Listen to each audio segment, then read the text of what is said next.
Welcome to the Daily Devo. My name is Diana. Today we are going to talk about doing the next right thing.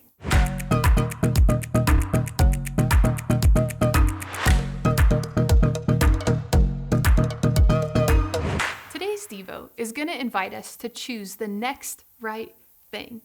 And the truth is that God will do his part. You see, there is a story in the Old Testament about one family, and this family was experiencing hardship and loss. You see, food was scarce in their hometown, so they moved. But once they moved, the dad and the two sons passed away, leaving just the mom. This left the mom, and she was with two daughters-in-law alone. Can you imagine the mom's heart, how it might have been broken, bitter, and grieving? Well, this mom, she decides she's going to move back to her hometown. So she does. And one of her widowed daughters-in-law chooses to come with her.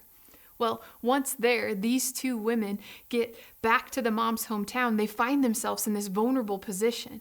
They have their old homeland, yet they don't have anyone to work it. They don't have any finances or any way of making funds for themselves.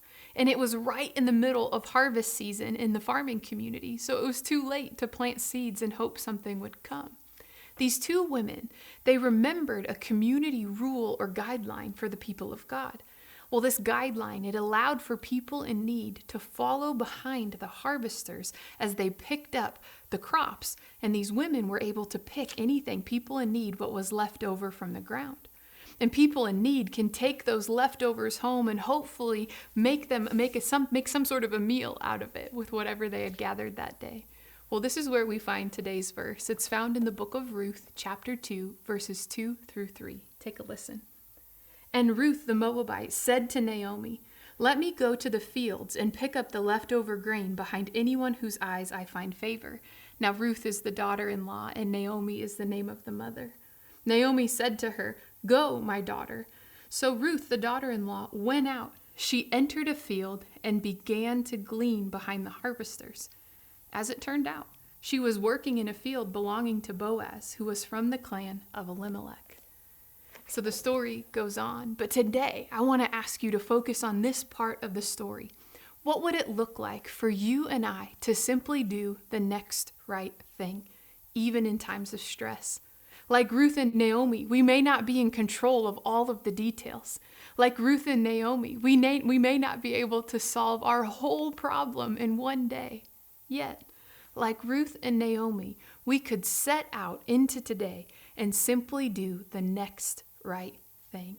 We can believe that God is working in ways that we cannot yet see. We can believe that God will go before us to guide us and prepare us. Today, take a few moments to prayerfully talk to God. Ask him what your next step for today or this season might be. Consider choosing to trust God with all of the needs and details and unknowns that are before you today. Maybe even picture yourself placing that in his hands and ask him, what would walking in obedience and faith, holding his hand, look like for you today? I want you to know I'm praying for you that you would see God and have the endurance to take just the next right step. Let's keep our hope in the character of God. I'll see you next time.